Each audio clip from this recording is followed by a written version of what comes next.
dia iresahana mikasika ny toriteny izay manova ny fo aza tenona fa miresaka zany tsika zao miompana betsaka amin'ny fifandraisan'ny mpitoriteny amin'ny izay miaino azy na amin'ny fiangonana moa zany a dia ny toriteny izay manova ny fo zany a no hoenotsika manaraka izay entiny pasteur John Glass amintsika pasteur John Glass avy any amin'ny église évangélique internationale de Genève any Suisse dia mangataka anazy zany mba hiroso aty a hitory ny teny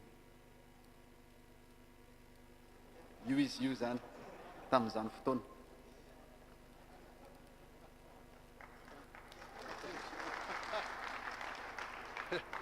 Et voilà, bonjour tout le monde. Alors voilà, donc ça c'était moi en Inde. Merci Fali, hein, d'accord.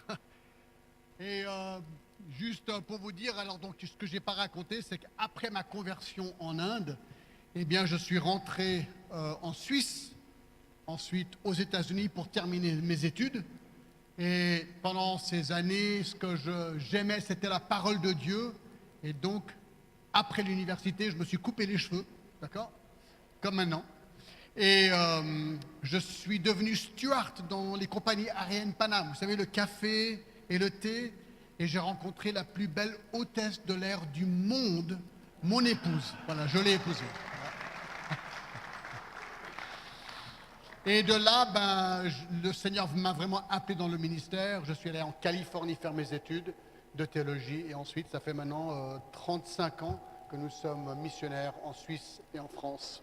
Et nous remercions le Seigneur. Voilà. Et avec les années, bientôt, ce sera la photo sans cheveux. Mais ça, ce sera pour plus tard. Écoutez, prions avant d'ouvrir la parole.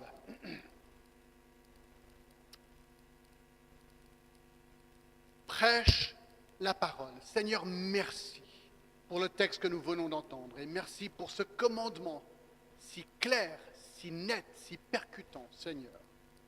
Et je te prie que cette conférence nous donne à tous, Seigneur, le désir de devenir amoureux de la parole de Dieu et de vouloir apprendre et peaufiner notre méthode de prédication, Seigneur, pour que ta parole soit expliquée avec clarté.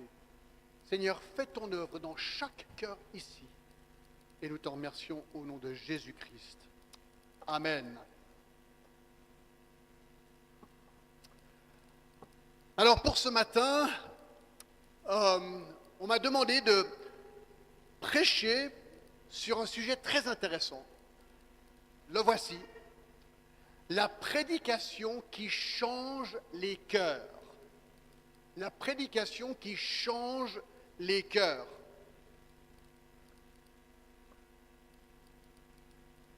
Lisons Actes chapitre 2, juste quelques versets, j'y reviendrai tout à l'heure. Actes chapitre 2 à partir du verset 14. Alors Pierre, se présentant avec les 11, éleva la voix et leur parla en ces termes. Hommes juifs, et vous tous qui séjournez à Jérusalem, sachez ceci et prêtez l'oreille à mes paroles. Ces gens ne sont pas ivres comme vous le supposez, car c'est la 3e heure du jour. Mais c'est ici ce qui a été dit par le prophète Joël. Dans les derniers jours, dit Dieu, je répandrai mon esprit sur toute chair. Vos fils et vos filles prophétiseront. Et j'arrête là pour l'instant. Et maintenant, on va aller jusqu'au verset 37. Après avoir entendu ce discours, ils eurent leur cœur vivement touché. Et ils dirent à Pierre et aux autres apôtres, « Hommes, frères, que ferons-nous » Et Pierre leur dit, « Repentez-vous et que chacun de vous soit baptisé au nom de Jésus-Christ à cause du pardon de vos péchés et vous recevrez le don du Saint-Esprit. Car la promesse est pour vous, pour vos enfants et pour tous ceux qui sont au loin et aussi grand nombre que le Seigneur notre Dieu les appellera. » Et par plusieurs autres paroles, il les conjurait et les exhortait, disant, « Sauvez-vous de cette génération perverse. » Maintenant, regardez le verset 41. « ceux qui acceptèrent sa parole furent baptisés. Et en ce jour-là, le nombre de disciples augmenta d'environ 3000 âmes.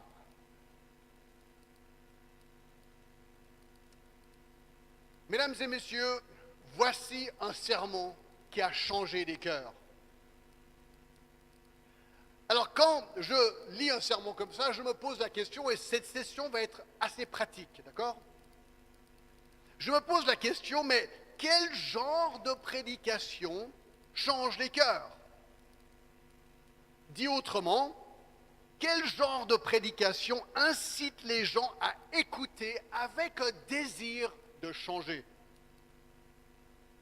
Autrement dit encore, quelles sont les composantes qui font d'un message un bon message, un message percutant, un message qui frappe l'auditeur au point où l'auditeur veut changer, veut appliquer ce qu'il a entendu avec zèle et authenticité. Et en fait, si vous êtes prédicateur, il faut avouer que c'est ce que vous souhaitez. C'est la chose que vous souhaitez le plus. Vous voulez prêcher un message et voir les gens dire « Waouh !» et changer. Amen. Amen.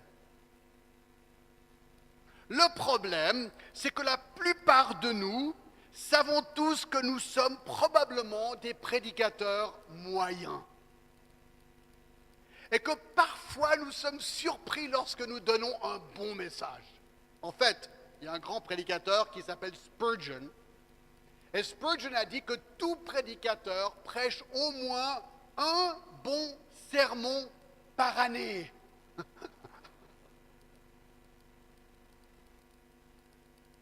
Alors ce matin, j'aimerais essayer avec vous de parler de mes réflexions, de nos réflexions sur la prédication qui change les cœurs. Mais pour mieux comprendre, tournons la question à l'envers. Je vais vous poser une question intéressante. Qu'est-ce qui rend un sermon vraiment mauvais? J'aimerais pendant un instant que vous réfléchissiez et que vous pensiez au pire message que vous avez jamais entendu dans votre vie.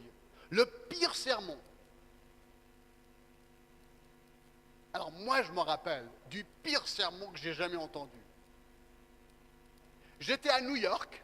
J'étais steward à l'époque dans les avions, en train de servir du thé, du café. Puis j'étais dans une église. Et le prédicateur est rentré dans la chaire le dimanche matin.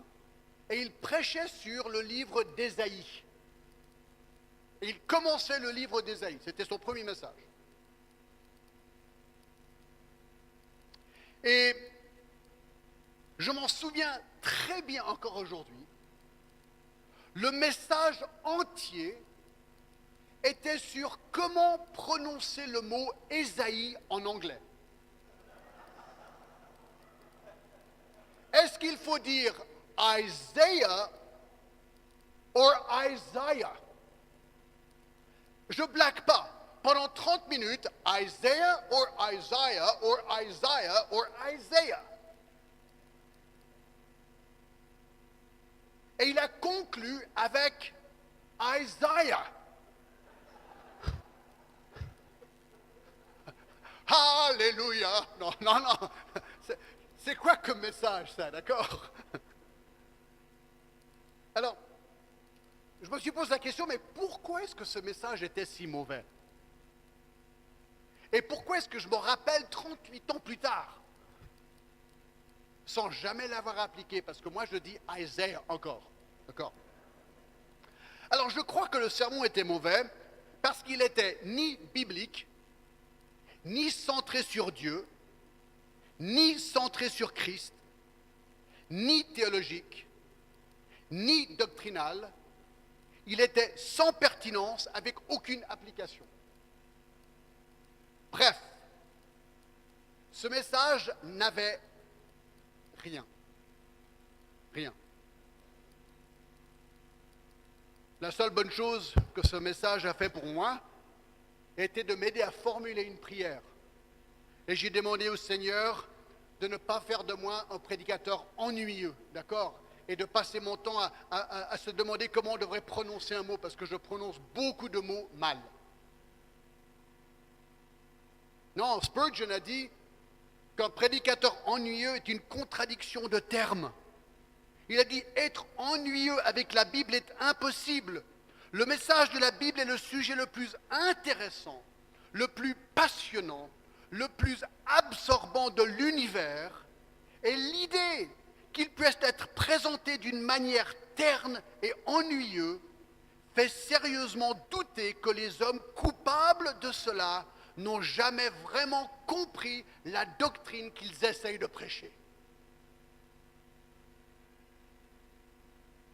Alors, qu'est-ce qui fait qu'un sermon soit bon et que l'auditoire veuille l'appliquer et changer?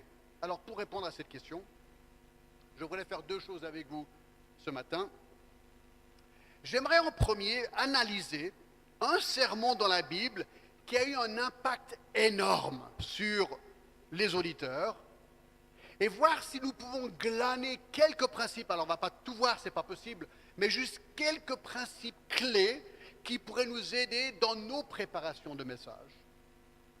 Et dans un deuxième temps, j'aimerais partager quelques réflexions personnelles sur ce que je crois devrait peut-être contenir des sermons qui contribuent à ce genre d'effet que nous cherchons.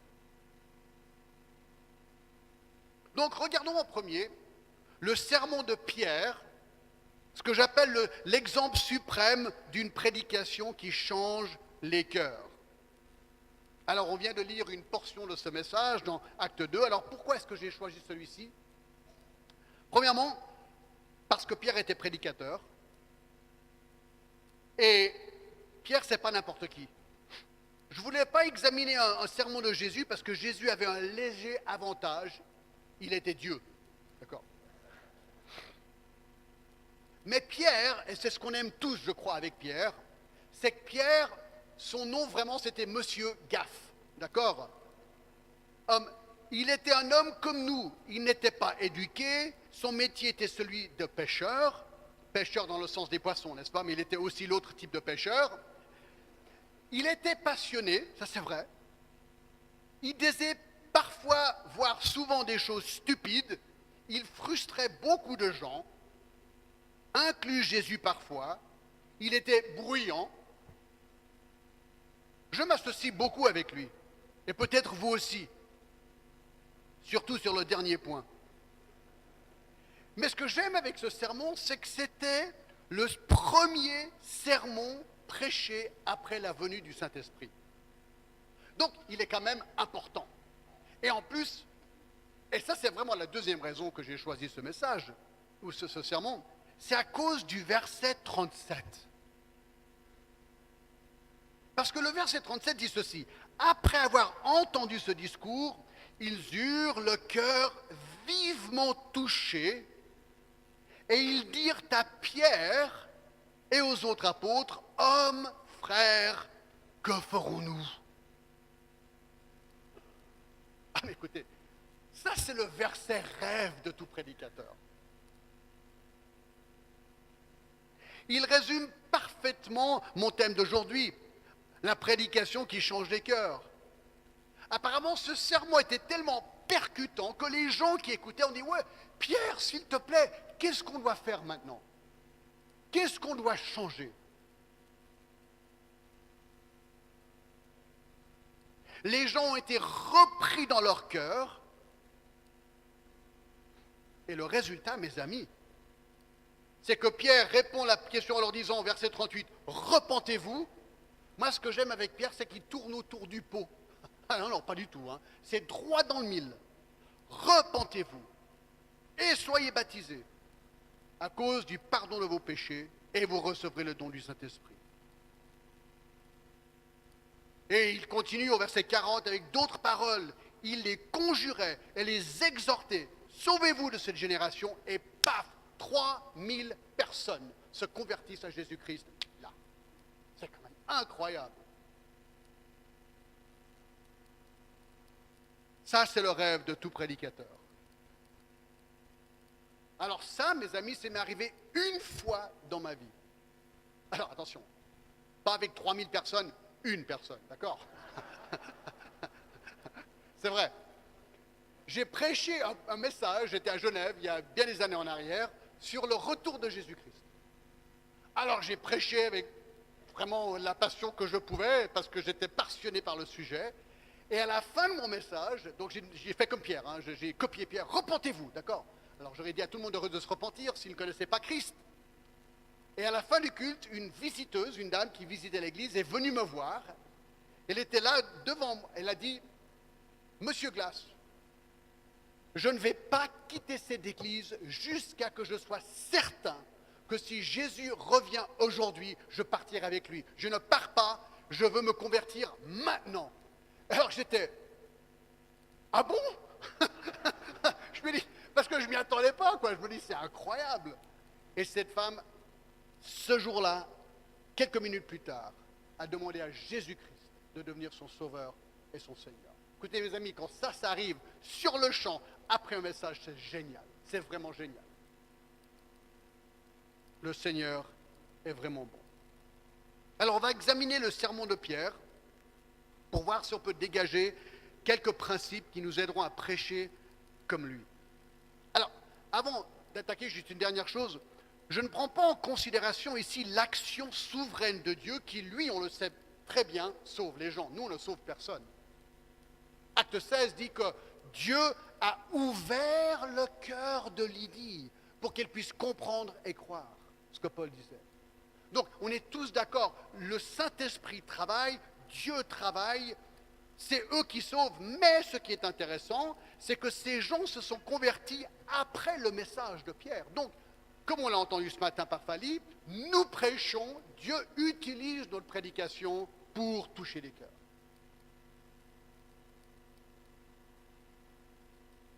Donc, quels sont ces ingrédients? Le contexte, déjà, pour nous mettre dans le contexte de ce passage. Vous vous rappelez que Jésus vient de ressusciter, de passer 40 jours sur terre en tant que ressuscité. Dans Acte 1, 4 à 5, Jésus annonce aux disciples qu'il va leur envoyer le Saint-Esprit. Au verset 9, il monte physiquement au ciel, c'est ce qu'on appelle l'ascension, pendant que les disciples regardent. Chapitre 1, versets 13 à 14, les disciples sont à Jérusalem et ils prient, ils attendent l'arrivée du Saint-Esprit. Au chapitre 2, 1 à 4, le Saint-Esprit arrive. Vous vous rappelez le texte, le jour de la Pentecôte, ils étaient tous ensemble dans le même lieu. Tout à coup, il vint du ciel un bruit comme celui d'un vent impétueux. Il remplit toute la maison, ils étaient assis. Des langues semblables à des langues de feu. Donc c'était vraiment comme des langues de feu, d'accord, des langues de feu. Leur apparurent, séparées les unes des autres, et se posèrent sur chacun d'eux. Et ils furent tous remplis du Saint-Esprit, ils se mirent à parler en d'autres langues selon que l'Esprit leur donnait de s'exprimer. Or, il y avait en séjour à Jérusalem des Juifs, hommes pieux de toutes les nations qui sont sous le ciel. Et ce qui est intéressant, c'est qu'au verset 11, il dit qu'ils parlaient, ces gens parlaient, regardez, maintenant on va lire à partir du verset 6, au bruit qui eut lieu, la multitude accourut, et elle fut confondue parce que chacun les entendait parler sa propre langue. Donc, le vrai don des langues ici, c'était la capacité de parler des vraies langues qui existaient sans les avoir apprises. Vous dites, ouais, mais quelle langue? C'est noté, regardez, verset 7, ils étaient tous dans l'étonnement et surpris, et ils se disaient les uns les autres, voici ces gens qui parlent, ne sont-ils pas tous des Galiléens? Et comme nous les entendons parler dans notre propre langue à chacun, dans notre langue maternelle, et ensuite il les liste, Parthes, Mèdes, Élamites, ceux qui habitent la Mésopotamie, la Judée, la Cappadoce, Pont, l'Asie, la Phrygie, la Pamphylie, l'Égypte, la Libye, Rome, Crétois, Arabes, verset 11. Et ensuite il dit au verset 11, comment les entendons-nous parler dans nos langues des merveilles de Dieu? Et ils étaient tous dans l'étonnement, ne sachant que penser, et ils se disaient les uns les autres, que veut dire ceci? Mais d'autres se moquaient et disaient, ils sont pleins de vin doux. Alors tout d'un coup, ces Galiléens se mettent à parler toutes ces langues étrangères, et puisqu'il y avait des milliers de personnes à Jérusalem, tout le monde de pays étrangers, tout le monde comprenait ce qu'ils disaient. Alors là, ils étaient tous émerveillés par ce qui se passait, et alors ces gens qui écoutaient se disaient, ces chrétiens, ils sont tous ivres morts. Voilà, en train de parler du n'importe quoi. Mais c'était des vraies langues. Et alors, suite à cette question, ils sont tous ivres. Pierre saisit l'occasion et dit, c'est le moment de prêcher. Et alors il se lève et dit, calmez-vous, je vais tout vous expliquer. Et voilà ce que Pierre fait ici. Et dans son message, nous voyons 9 ingrédients qui ont contribué à l'impact foudroyant sur les auditeurs. On va les regarder rapidement. 9 ingrédients de son message qui ont aidé à son impact. Numéro 1, le message de Pierre a une introduction captivante. Une très bonne introduction. Une superbe introduction. Vous savez pourquoi elle est tellement bonne? Parce qu'elle est donnée par le Saint-Esprit.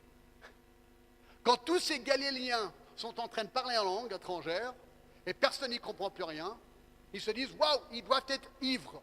Donc ils ont une question. Ces gens qui écoutent se disent, waouh, qu'est-ce qui se passe? Voilà l'introduction parfaite, mes amis, d'un message. Voyez-vous, l'introduction ici donnée par le Saint-Esprit crée l'intérêt et crée un besoin dans l'auditoire. Quelque part, l'introduction pose une question suivante. Pourquoi est-ce que je vais prêcher ce sermon? Qu'est-ce que je vais expliquer et prouver? Pourquoi les gens dans mon église ont-ils besoin de se lever le dimanche matin tôt pour venir m'écouter parler pendant 45 minutes ou 1 heure? Pourquoi ont-ils absolument besoin d'entendre ce que je vais dire?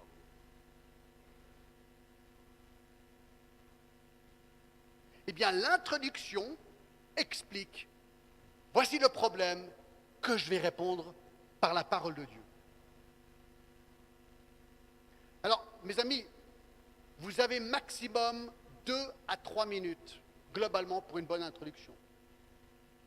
Et ils disent, on gagne ou on perd l'auditoire avec l'introduction, quelque chose de captivant. Ici, Pierre s'est réussi. Qu'est-ce qui se passe? Tous ces gens sont ivres morts. Laissez-moi vous expliquer selon la parole. Deuxième ingrédient. Le message de Pierre est doté d'une autorité incontestable. Pierre prend la parole et il leur dit qu'il va répondre à leurs questions. Par exemple, au verset 14, alors Pierre, se présentant avec les 11, éleva la voix. Pourquoi est-ce qu'on élève la voix? Pour que les gens écoutent. Ah, Pierre va dire quelque chose, donc il élève la voix. Et leur parla en ces temps. Hommes, juifs, et vous tous qui séjournez à Jérusalem, sachez ceci, certitude, autorité, et prêtez l'oreille à mes paroles. Ah, quelle certitude, quelle autorité ici. Il dit, ces gens ne sont pas ivres, comme vous le supposez. Non, c'est le 3e heure du jour, 9 heures du matin. Mais c'est ici ce qui a été dit par le prophète Joël. Aucun doute, certitude, claire, nette, autorité. Basée sur la parole de Dieu. On y reviendra. Le verset 22a. Hommes, Israélites, écoutez ces paroles. Verset 29a. Hommes, frères, qu'il ne soit permis de vous dire librement au sujet de David. Et le verset 36, j'aime tellement, que toute la maison d'Israël sache donc avec certitude que Dieu a fait Seigneur et Christ, ce Jésus que vous avez crucifié. Écoutez mes amis, là, on ne peut pas dire qu'on a de la peine à comprendre ce que Pierre essaye de dire ici. C'est clair, c'est fort, c'est basé sur une autorité parce qu'il connaît la réponse et il est préparé.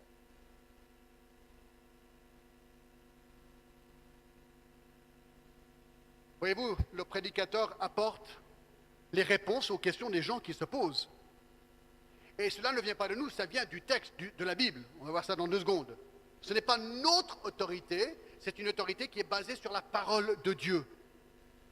Nous sommes des hommes qui apportons une réponse biblique. Et donc cela implique que nous, en tant que prédicateurs, nous devons connaître nos Bibles, écoutez bien, mieux que n'importe qui d'autre dans l'Église. Nous devons être quelque part les experts. Les gens qui nous écoutent attendent cela de nous. Nous devons connaître la vérité et l'apporter clairement avec autorité devant le peuple. 3. Le message de Pierre est foncièrement biblique. Ce qui est certain avec Pierre, c'est que la parole de Dieu est au centre de sa prédication. J'ai entendu beaucoup de messages où le prédicateur lit un texte, ferme et parle, sans jamais revenir au texte pour montrer de quoi il est en train de parler.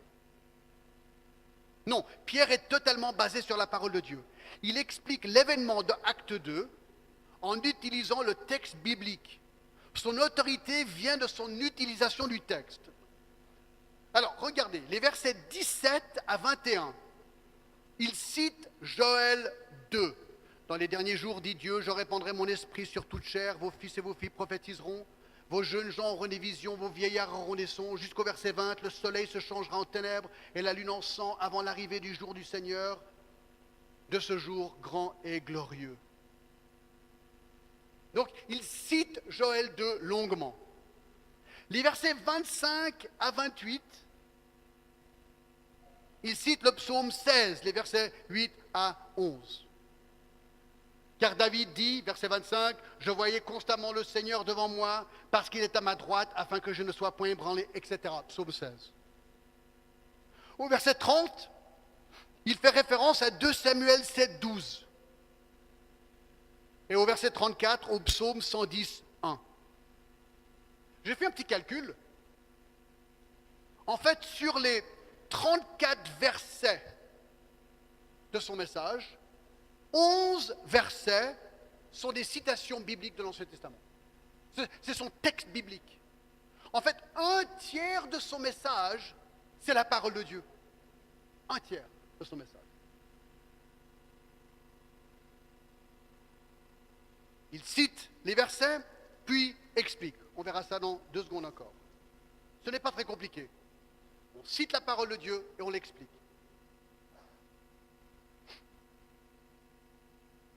Question, est-ce que nous connaissons notre Bible comme ça? Est-ce que nos messages sont remplis de la parole de Dieu? C'est ça que nous prêchons, la parole de Dieu. 4. Le message de Pierre n'est pas prévisible. Il n'est pas prévisible. Est-ce que vous avez déjà entendu des messages où le prédicateur commence et vous savez déjà tout ce qu'il va dire? Vous l'avez peut-être entendu, peut-être c'est un prédicateur thématique, c'est possible, mais il n'y a rien de nouveau. Il n'y a rien de fouillé. On sait déjà à l'avance ce que le prédicateur va dire. Et comment il va le dire? Il prêche ce qui est évident, ou l'évidence, ce qui est prévisible. Il n'y a rien de frais, rien de nouveau. Alors attention, on n'est pas en train de dire qu'on doit prêcher ce qui est du nouveau. Mais on doit creuser et apporter quelque chose de solide. Et de nouveau dans ce sens-là, une fois la question fut posée à un pasteur connu que vous connaissez peut-être, John MacArthur, et on lui a posé la question, lorsque vous prêchez à votre auditoire, il a un auditoire de beaucoup de milliers de personnes lorsqu'il prêche, à qui prêchez-vous dans votre auditoire? Est-ce que vous prêchez aux tout nouveaux chrétiens qui sont là, ou peut-être les non-chrétiens, ou est-ce que vous prêchez à quelqu'un d'autre? Et sa réponse était celle-ci, qui m'a beaucoup interpellé. Je prêche à la personne la plus mature dans l'Église. Pourquoi?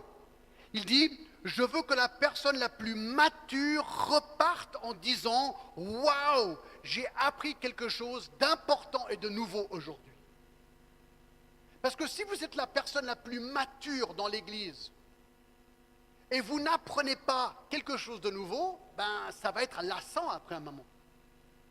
Et donc le prédicateur est là pour aider tout le monde à grandir dans leur foi, même les gens qui sont chrétiens depuis très longtemps. Alors comment faire?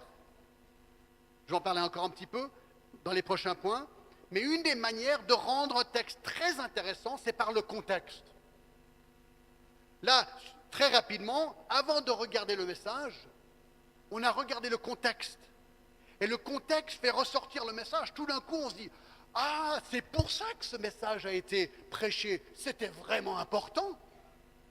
Mais si j'avais pris ce message sans le contexte, il aurait été moins intéressant. Et donc, le sermon de Pierre n'était pas prévisible.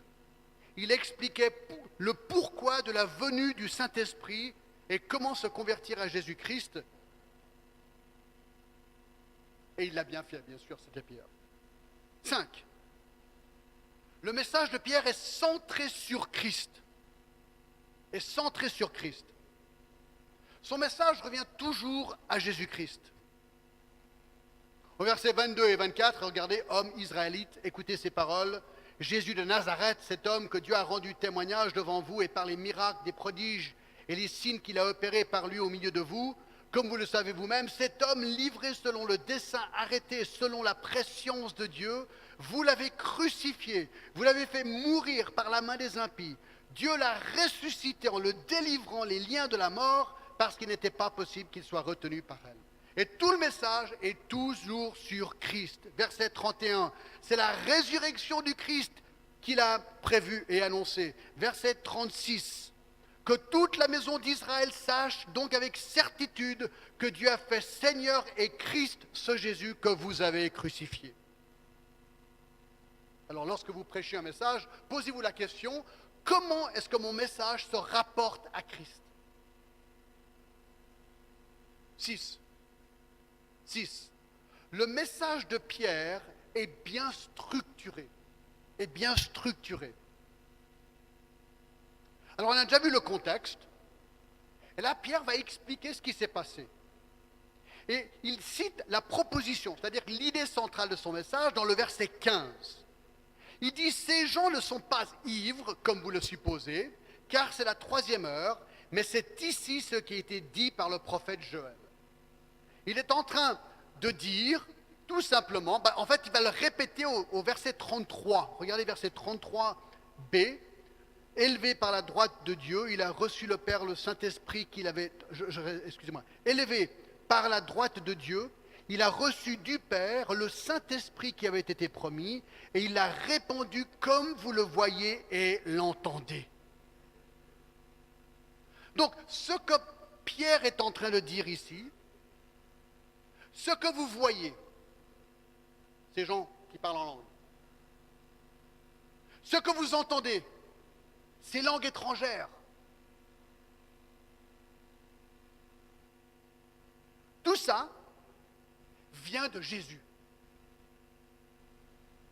Le but de son message est clair. Ce que vous voyez et entendez aujourd'hui, c'est ce qui a été prophétisé dans l'Ancien Testament, Joël, Psaume, comme quoi Jésus enverrait le Saint-Esprit, le Jésus que vous avez crucifié à Jérusalem. Son but donc c'est de dire, ce que vous voyez et ce que vous entendez, c'est l'Esprit qui a été envoyé par Jésus, du même Jésus que vous avez crucifié, qui est maintenant ressuscité. Et ce Jésus veut que vous vous convertissiez. Voilà le but de son message. Et alors il révise cette vérité capitale sur Jésus. Numéro 1, verset 22, la vie de Jésus. Ça, c'est le plan de son message, d'accord? S'il y avait un PowerPoint à l'époque de Paul, il n'y en avait pas, d'accord, de Pierre, il aurait mis ça sur son PowerPoint. Il aurait dit, voilà, il y a 7 vérités capitales sur Jésus que j'aimerais vous montrer. Numéro 1, la vie de Jésus, verset 22.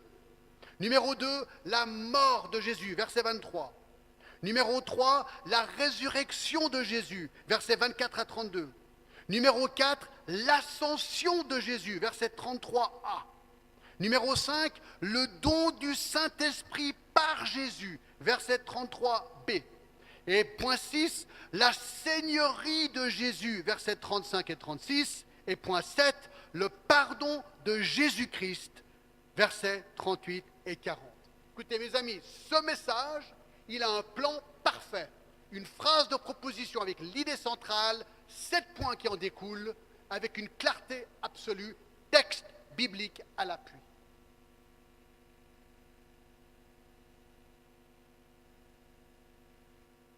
Fali, tout à l'heure, t'a prêché un sermon parfait. D'accord? Dans sa structure, absolument parfait. Paul a ordonné à Timothée de prêcher la parole de Dieu et il lui explique 2 choses capitales pour le motiver. Numéro 1, pourquoi prêcher? Numéro 2, comment prêcher? Ça, c'est un message d'exposition clair et net. 2 points. Pierre en avait 7. 7. Numéro 7. Le message de Pierre est imbibé de passion. De passion. Moi, j'aime bien le 14.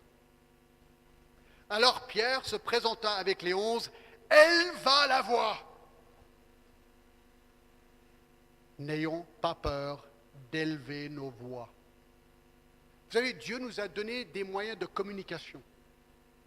Et la voix, c'est l'outil premier du prédicateur. Vous savez, la voix, c'est quelque chose d'incroyable. Moi, j'ai lu un livre sur la voix. La voix exprime tellement de choses. Je peux chuchoter. Et lorsqu'on chuchote, ça peut avoir un impact incroyable. Mais aussi, on peut utiliser la voix et parler fortement. Est-ce qu'on utilise notre voix de la bonne manière, avec nuance qu'il faut? Verset 22. Hommes d'Israël, écoutez ces paroles. On essaie d'imaginer l'émotion derrière cette phrase. Verset 29. Frères, passion. Que toute la maison d'Israël écoute. Verset 26. La passion vient du fait qu'on est convaincu. Ça ne veut pas dire qu'on doit être extraverti. Moi, je suis un homme extraverti. Il y a des gens qui sont beaucoup plus introvertis. Mais un homme qui n'est peut-être pas aussi extraverti, s'il est convaincu et passionné par ce qu'il dit, s'il sait que ce qu'il dit est vrai, il peut être calme, mais vraiment démontrer de la passion. Et même dans sa voix calme. 8. Son message était courageux.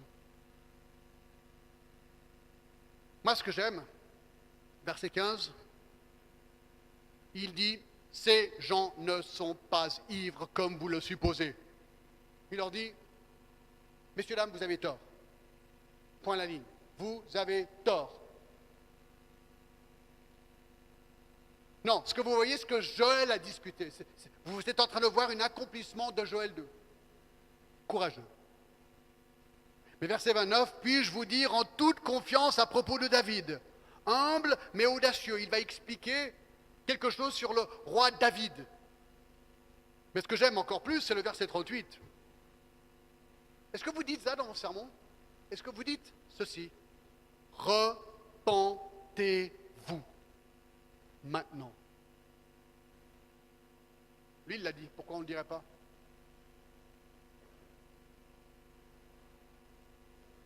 Il faut être un peu courageux. Il était courageux, il n'avait pas peur.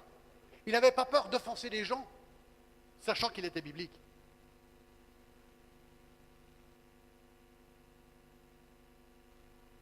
Et 9, son message était pertinent. Tout au long du message, vous pouvez voir que Pierre parle droit aux personnes, à leurs esprits, à leur cœur, à leur personne.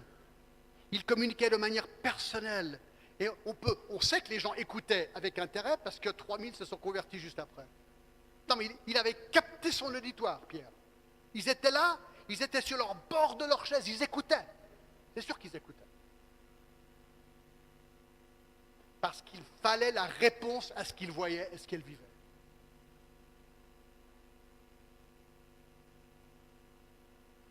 Alors écoutez, on pourrait dresser une liste bien plus longue. Ça, ce sont certains des points que j'ai regardés. Je trouve intéressant simplement d'analyser. Alors cette différence que j'ai fait aujourd'hui, j'ai pris le message et j'ai analysé les traits. Je n'ai pas vraiment analysé le message, disons dans ce sens-là. mais on sort des facteurs qui nous aident peut-être dans notre prédication. Alors avec ça, j'ai aussi moi aussi réfléchi, ça m'a tellement inspiré me dire, John, comment est-ce que je peux améliorer moi-même ma prédication? Alors, voici quelques-unes des pensées que j'essaye d'appliquer moi-même dans ma vie par rapport à ça, d'accord? Donc c'est une autre petite liste simplement de mes pensées personnelles. Et en fait, on est tous là pour apprendre. Vous savez, ce que j'aime avec des conférences comme celle-ci, c'est qu'on entend plein de prédicateurs. Et ils sont tous tellement différents les uns des autres. Et donc, on apprend, on les examine, on les regarde, on se dit, tiens, ça c'est bien, j'aime bien son style, ah, j'aime bien comment il a dit ça, et on peut apprendre les uns des autres. Et ça c'est juste, et ça c'est bien. Donc, la vie de prédicateur, c'est un apprentissage continu. Alors, laissez-moi vous parler juste très brièvement de mon tout premier message de ma vie en tant que prédicateur. J'étais en faculté de théologie, donc en Californie aussi, je faisais mes études. Et j'étais assez nouveau chrétien, 2-3 ans, je ne connaissais pas grand-chose, mais j'étais au premier rang parce que je voulais tout capter. Mais il y avait trop d'informations. Mais bon, c'était vraiment intéressant. Et alors j'avais un cours sur la prédication.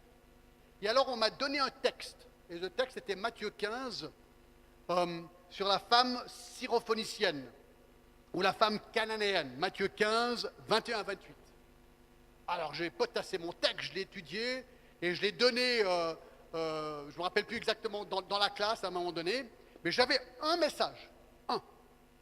Et il y avait dans notre église une possibilité de temps en temps d'aller prêcher dans une église. Alors on est venu me demander, John, est-ce que tu veux prêcher dans une église? J'ai dit, bah ouais, trop bien, super, là j'étais tout content, j'étais jeune, mon premier message de toute ma vie. Alors ils m'ont donné la date, alors j'avais mon message. Alors j'ai pris mon message, j'ai retravaillé à fond et j'étais prêt. Alors je suis allé dans l'église, j'ai mis un complet, j'étais beau, vous savez, j'avais un complet avec une chemise blanche, cravate, ma Bible là, sous le bras comme ça. Ah, c'était génial, le prédicateur, j'y vais, d'accord? Alors je vais dans l'église, le monstre traque, j'ai peur, d'accord? Et puis voilà, on chante et tout ça, moi je suis en train de suer. Et finalement, il m'invite et je monte et je commence à prêcher mon message. Je ne me rappelle rien de comment je l'ai dit, ce que j'ai dit, rien. Je suis redescendu après, j'ai serré la main à tout le monde, vous savez comment on fait? Merci, merci, merci. Je suis rentré à la maison. Et 1 ou 2 jours plus tard, l'Église devait envoyer un bilan à la faculté de théologie pour m'évaluer. Alors ils m'ont dit, John, voici le bilan de tous mes premiers messages de ta vie. Message mauvais. Lassant, pas intéressant, pas d'illustration, ennuyeux. J'étais dévasté. J'étais dévasté. Je me suis dit, c'est incroyable. Je fais tout faux ou quelque chose. Et j'ai prié le Seigneur, écoute Seigneur, voilà, moi j'aime la parole de Dieu, mais je réalise que la prédication, c'est un art qui s'apprend en fait. Et moi, aide-moi à m'améliorer. Je ne cherche pas à être le meilleur, je veux juste Seigneur être fidèle et prêcher avec les dons que tu m'as donnés. On a tous des dons différents. Et ça, c'était vraiment dur. Mais par la grâce de Dieu, je continue et j'essaye. Alors, je me suis donc souvent posé la question, alors qu'est-ce qui contribue à des messages qui sont percutants, des bons sermons? Alors, je vous donne quelques-unes de mes pensées, d'accord? Comme conclusion, si on veut. Numéro 1, soyez préparés. Soyez préparés. 2 Timothée 2,15 dit ceci, « Efforce-toi de te présenter devant Dieu comme un homme éprouvé, un ouvrier qui n'a point à rougir, qui dispense droitement la parole de la vérité. » Vous savez, si vous n'êtes pas bien préparé, vous n'aurez pas d'autorité. Vous prêcherez avec crainte et trépidation. Et vous vous demanderez même pendant votre message, est-ce que c'est vrai ce que je dis ou pas? La plupart des prédicateurs qui ne sont pas préparés ne le sont pas parce qu'ils ne considèrent pas la prédication comme une priorité. Ils voient la prédication comme une nécessité. S'ils seraient mieux préparés, ils seraient meilleurs prédicateurs. J'ai toujours beaucoup aimé 1 Timothée 5, 17. Que les anciens qui dirigent bien soient jugés dignes d'un double honneur, surtout ceux qui travaillent à la prédication et à l'enseignement. Ça, c'est très intéressant. Surtout ceux qui travaillent. C'est un travail, la prédication et l'enseignement. Et ces hommes-là doivent être honorés. Nous devons être bien préparés. Alors, comment on fait pratiquement? Soyons pratiques. Alors, moi, je me suis dit, moi, j'ai un immense privilège, c'est que je suis plein temps. D'accord? Alors, si vous êtes plein temps, vous avez ce privilège de pouvoir vous consacrer vraiment beaucoup plus sérieusement à cela, si on veut, quelque part, pas sérieusement, mais avec beaucoup plus de temps. Alors, moi, j'ai pris une décision il y a des années en arrière, que pour être bien préparé, il me fallait du temps, donc je bloque mes matins, lundi à vendredi. Je les bloque.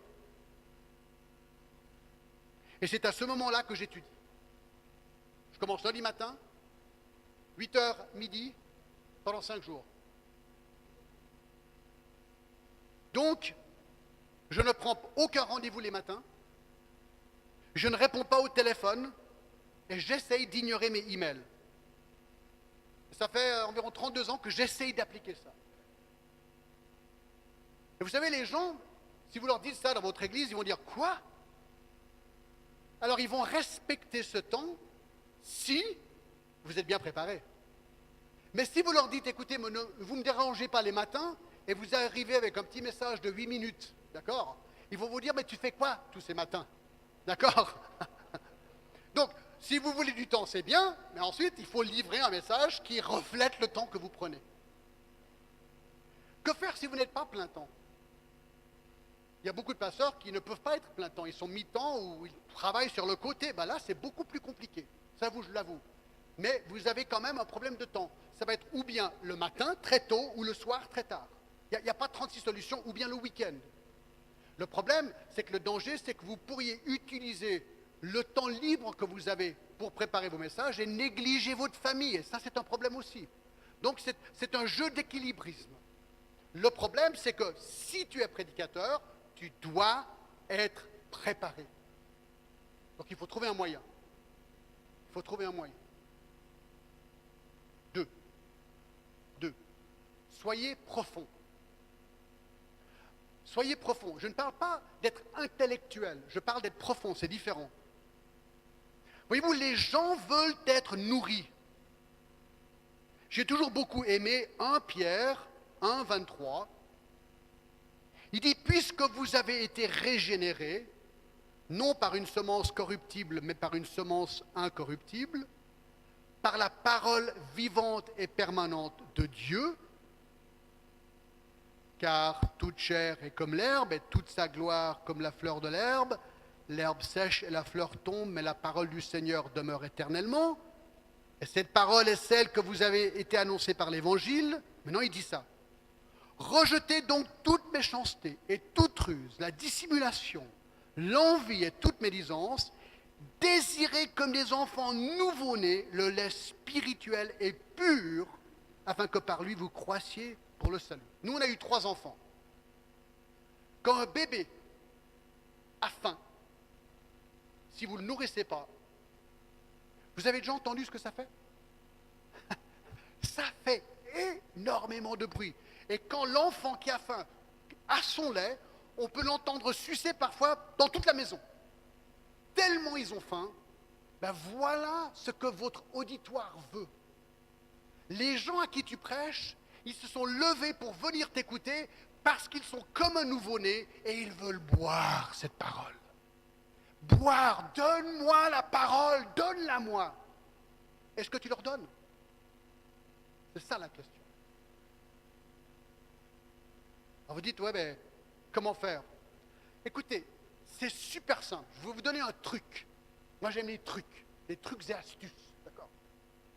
Je vais vous donner un truc pour être profond, d'accord? Le voici. Vous êtes prêts? Il faut entamer ce qu'on appelle la prédication textuelle suivie. Voilà ce qu'il faut faire. Je vais vous expliquer comment faire. Vous choisissez un livre de la Bible et vous dites, je vais prêcher tout le livre. Je vais commencer au chapitre 1, verset 1. Je vais prendre des blocs de pensée qui sont clairs, nets, des paragraphes, et je vais commencer à prêcher texte par texte. Tout le livre, et ainsi de suite. Vous dites, ouais, mais pourquoi, John, est-ce que ce genre de prédication fait que tu deviens profond dans ta prédication? C'est très simple. Premièrement, la prédication textuelle me pousse à prêcher les passages difficiles. Le problème avec la prédication thématique, c'est qu'on l'a déjà dit, c'est que vous choisissez vos sujets préférés. Alors imaginez que vous êtes un prédicateur thématique, puis un jour vous vous levez, je suis le prédicateur dimanche matin, et je dis, ce matin j'aimerais prêcher sur l'adultère. Les gens vont se dire, ouh, il doit y avoir un problème dans l'église d'adultère. Ou bien vous vous levez un dimanche matin, vous dites, oui, bonjour, ce matin j'aimerais vous parler de l'homosexualité. Oh, il y a un problème dans l'église de l'homosexualité. Ou bien, mesdames et messieurs, j'aimerais vous parler du divorce et du remariage. Ouh, il y a un problème dans l'église. Alors tout le monde se sent visé. Mais avec la prédication textuelle suivie, cela n'arrivera jamais. Vous ne faites que prêcher la suite dans le livre. Alors, pourquoi c'est profond? Parce que lorsque les passages difficiles arrivent dans le livre que vous avez choisi, vous n'avez pas le droit de les sauter. Non. Si vous faites ça, l'Église va vous tuer. D'accord? Justement, moi j'ai choisi Matthieu, il y a des années en arrière, j'ai prêché Matthieu. Tout le monde savait que dans le chapitre 5 et le chapitre 19, c'était sur le mariage et le divorce. Waouh! Les gens ne pouvaient pas attendre que j'arrive à ce sujet. Alors si j'arrivais au chapitre 5 et je me t'ai dit, écoutez, monsieur, dame, on va sauter le chapitre 5. C'est mon dernier jour de prédicateur, ça c'est sûr, d'accord? Donc, qu'est-ce que ça fait? Ça te fait bosser plus profondément. Parce que toi aussi, tu sais que le divorce et le mariage arrivent dans un mois. Donc, qu'est-ce que tu vas faire? Tu vas potasser des livres, tu vas commencer à étudier, tu vas aller sur Internet. Qu'est-ce que la Bible dit sur le divorce et le remariage? Pour être prêt. Amen? Amen. Mais si tu fais pas ça, tu vas sauter ces textes qui vont te pousser à être profond.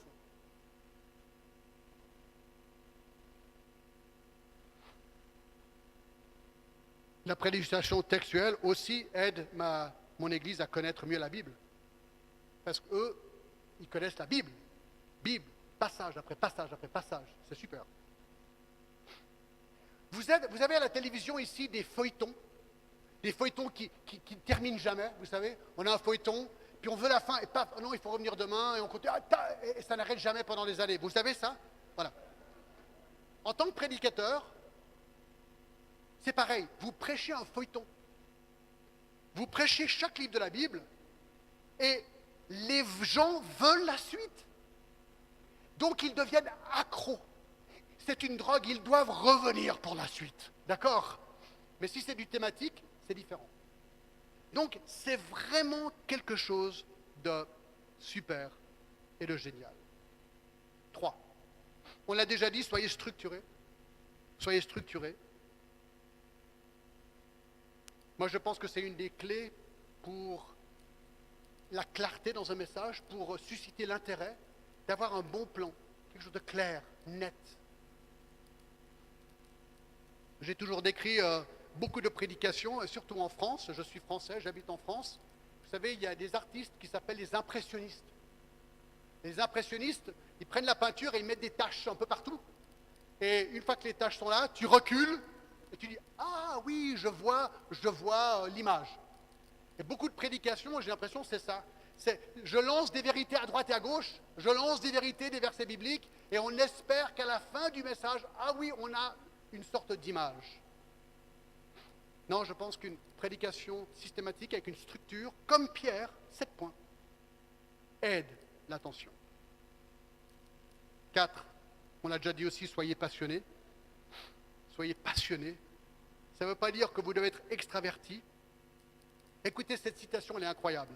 Il y avait un certain prédicateur, G. Campbell Morgan, explique ce qu'il entend par la passion.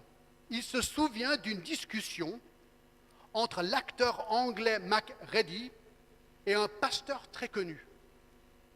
Le pasteur essayait de comprendre pourquoi les foules affluaient dans les pièces de fiction et de théâtre, mais peu de gens venaient écouter les vérités immuables de Dieu. Macready a répondu, c'est assez simple en fait. Je présente ma fiction comme si c'était la vérité, et vous présentez votre vérité comme si c'était de la fiction. Voilà. Question, est-ce que tu crois vraiment ce que tu prêches? Si tu le fais, tu seras passionné. Tu seras passionné. 5. Soyez crédibles. Soyez crédibles. Une fois, j'ai été invité à prêcher lors d'un mariage. Et avant de venir prêcher au mariage, ils m'ont dit ceci. John, est-ce que tu peux, s'il te plaît, amener ton épouse avec toi pour qu'il ne t'entende pas seulement, mais qu'il voit le mariage appliqué dans ta vie. J'ai trouvé super. Est-ce que nous vivons ce que nous prêchons? Alors, c'est dur parce que nous sommes des hommes faillibles, mais nous devrions aspirer, n'est-ce pas, à être qualifiés dans tous les domaines. Soyez illustratifs, n'ayez pas peur d'illustrer. Numéro 6, regardez Jésus, il a utilisé beaucoup d'illustrations. Je dirais septièmement, soyez brisés. Un cœur brisé pour votre auditoire. C'est ce que je vois chez Pierre. Il avait un cœur brisé pour ces gens qui étaient dans la confusion. Je termine avec ceci.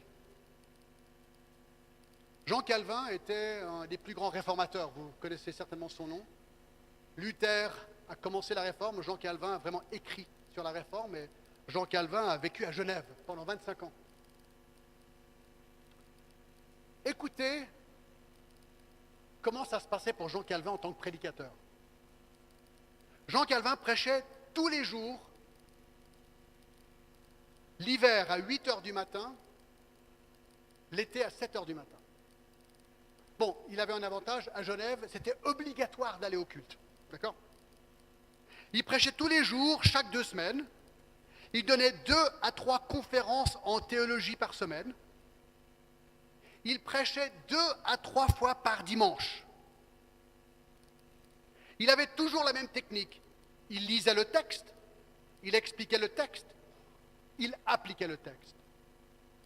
Il prêchait environ 1 heure. Les historiens nous disent qu'il prêchait d'une manière très animée. Les images de Calvin ne donnent pas cette impression, mais il était très animé, avec de grands gestes. Et souvent, il passait du « vous », première personne plurielle, au « tu », première personne singulier. Il a prêché environ 4000 sermons, en plus de toutes ses conférences et tout le reste. Alors tenez-vous bien, il prêchait sans notes, directement du hébreu et du grec. La raison que nous avons ces sermons, c'est que des gens écrivaient aussi vite qu'ils pouvaient pour avoir les messages de Calvin. Son mode de prédication était révolutionnaire. Il s'est dit, Dieu nous a donné un livre qui s'appelle la Bible, avec 66 livres. Donc, étudions la Bible de la manière que Dieu nous l'a donnée. Et donc, c'était un prédicateur textuel. Il a prêché tous les livres de la Bible, à part Apocalypse. Mais tenez-vous bien. Je vous donne des exemples. Galates, 43 sermons. Les Thessaloniciens, 46 sermons. Éphésiens, 48 sermons.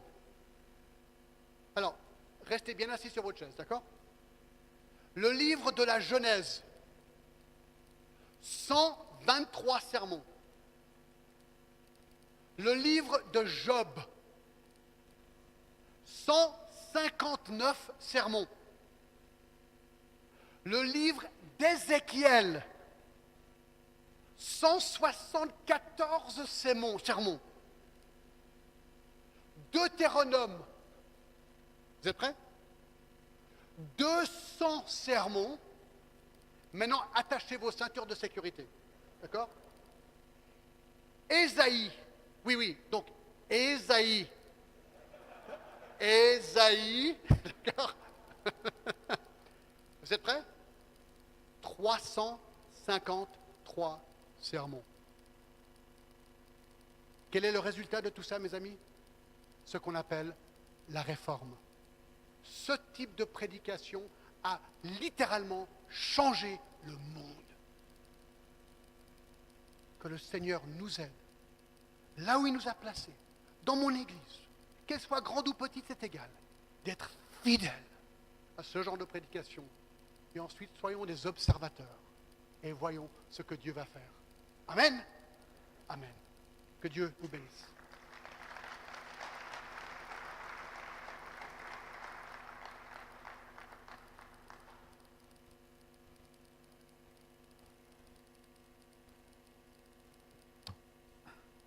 Ataoko fahandresendaatra tsisy ohatr'izany a, dia zao zany tsika fiatoana amin'ny sakafo a hatramin'ny roa ireo, dia aza dinona zay